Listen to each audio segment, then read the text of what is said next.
Hello dear students, আজকে আমরা খুবই একটা ইন্টারেস্টিং জিনিস শিখব। চলো সেই ইন্টারেস্টিং জিনিসটা কি রয়েছে আজকের ভিডিওতে দেখো। এখানে একটা প্রথম বাক্য দেখতে পাচ্ছ যে হি ডিড নট ফাইট কাওয়ার্ডলি। এর মানে কি? কাওয়ার্ডলি মানে হচ্ছে আমরা জানি কাপুরুষের মতো। তিনি কাপুরুষের মতো যুদ্ধ করেননি। বেশ সুন্দর লাগছে, অর্থের দিক থেকে একদম নিখুঁত বাক্য মনে হচ্ছে, কিন্তু এটা নিখুঁত বাক্য নয়। এই যে দেখতে পাচ্ছ কাওয়ার্ডলি এলওয়াই শেষে রয়েছে।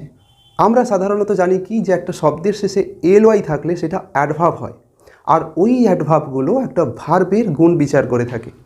এখানে দেখতে পাচ্ছি ফাইট বলে একটি মেন ভার্ব আছে। তিনি কেমনভাবে যুদ্ধ করেননি? না, কাপুরুষের মতো যুদ্ধ করেননি, এইরকম অর্থটা বুঝতে পারছি আমরা। তাই আমি ভাবছি বাক্যটি কারেক্ট, কিন্তু না, এই কাওয়ারলি এই শব্দের শেষে এলওয়াই থাকলেও এটা কিন্তু অ্যাডভার্ব নয়। একটা কথা তোমাকে অবশ্যই মনে রাখতে হবে যে কোনো শব্দের শেষে এলওয়াই থাকলে কিন্তু অ্যাডভার্ব হয় না। এমনও শব্দ আছে যে শব্দের শেষে এলওয়াই থাকলে নাউন হয়। হ্যাঁ, যদি বলি ফ্যামিলি, ফ্যামিলি বানানে কি দেখতে পাই? আমরা দেখতে পাই FAMILY, শেষে এলওয়াই আছে, তাহলে কি আমি অ্যাডভার্ব ভাববো? না, এটা একটা কমন নাউন। আমি যদি বলি তোমাকে বাটারফ্লাই, শেষে কি আছে? এলওয়াই, তাহলে কি আমি বলবো এটা অ্যাডভার্ব?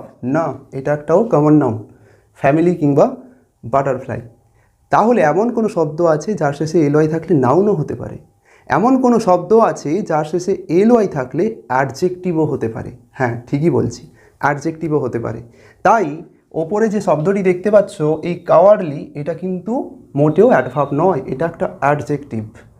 তাহলে অ্যাডজেক্টিভকে আমরা কীভাবে ব্যবহার করেছি? ঠিক অ্যাডভার্বের মতো। তাই তো বলছি বাক্যটাতে ভুল আছে। আমাকে মনে রাখতে হবে এমন কোনো অ্যাডজেক্টিভ যার শেষে এলওয়াই থাকবে, এই এলওয়াই থাকা অ্যাডজেক্টিভকে আমি যদি অ্যাডজেক্টিভ আকারেই বাক্যে ব্যবহার করতে চাই, তাহলে নিশ্চয়ই কোনো নাউন বা প্রোনাউনকে মডিফাই করবে, হ্যাঁ কি না? কিন্তু বাক্যটাতে কোনো নাউন বা প্রোনাউনকে মডিফাই করছে এরকমভাবে ইউজ করা হয়নি।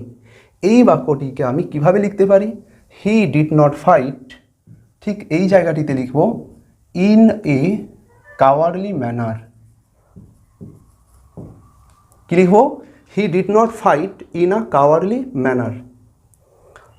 নেক্সট বাক্যটিতে দেখো, হি টকড ফ্রেন্ডলি, তিনি বা সে খুব বন্ধুত্বপূর্ণভাবে কথা বলেছিল। আমি ভাবছি ফ্রেন্ডলি অ্যাডভার্ব, তাই টক ভার্বের মডিফাই করছে, এই ভার্বটাকে মডিফাই করছে, কিন্তু না, এটাও একটা অ্যাডজেক্টিভ। তাহলে এই বাক্যটিকে যদি লিখতে হয় সঠিকভাবে, কিভাবে লিখব? হি talked in a friendly manner. কীভাবে লিখতে পারি? এই জায়গাটিতে আমি লিখব in a friendly manner. He talked in a friendly manner. Next দেখতে পাচ্ছি হি লিভস লোনলি, তিনি একাকী জীবনযাপন করেন।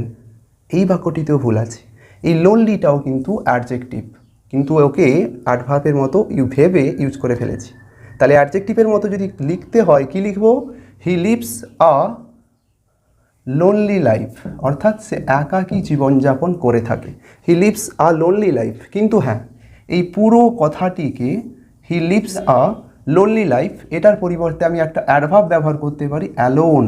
অ্যালোন কিন্তু অ্যাডভার্ব হয়ে থাকে, ঠিক আছে? অ্যালোন কিন্তু অ্যাডভার্ব হয়ে থাকে।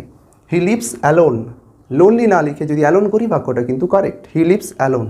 আর যদি অ্যালোনকে না লিখি তাহলে লিখতে হবে হি লিভস আ লোনলি লাইফ। তাহলে এইটুকু মাথায় রেখো, যে সমস্ত অ্যাডজেক্টিভের শেষে এলওয়াই থাকে তাকে যেন অ্যাডজেক্টিভের মতোই ইউজ করি, অর্থাৎ সেখানে কোনো না কোনো নাউন বা প্রোনাউনকে মডিফাই করাবে, এইরকম ইউজ করব। আচ্ছা, ওপরের যে বাক্যগুলো লিখেছি, এই বাক্যটাতে যদি আমি লিখতাম যে হি ইজ কাওয়ার্ডলি, আমি লিখতে পারতাম হি ইজ কাওয়ার্ডলি, সে কাপুরুষের মতো বা সে কাপুরুষ। আমি বলতে পারতাম হি ইজ ফ্রেন্ডলি, তিনি বন্ধুত্বপূর্ণ, হি ইজ ফ্রেন্ডলি। আমি বলতে পারতাম হি ইজ লোনলি, তিনি একাকী জীবনযাপন করেন, হি ইজ লোনলি, এটাও বলতে পারতাম।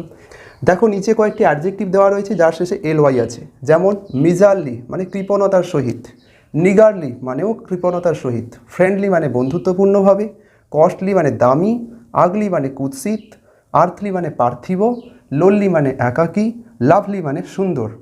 তো গুগলে গিয়ে তোমরা এইটুকু সার্চ করে দেখতে পারো যে সমস্ত অ্যাডজেক্টিভ এলওয়াই দিয়ে শেষ হয় বা এন্ড হয়, সার্চ করবে অ্যাডজেক্টিভ এন্ডেড উইথ এলওয়াই, দেখে নাও সেই অ্যাডজেক্টিভগুলো কোন কোনগুলো। আশা করি এর পরের বার থেকে তোমাদের এই জিনিসটা বুঝতে অসুবিধে হবে না। সো থ্যাংক ইউ, দেখা হচ্ছে পরের ভিডিওতে। Till then all the best, সকলে ভালো থাকো, সকলকে সাথে নিয়ে এগিয়ে চলো।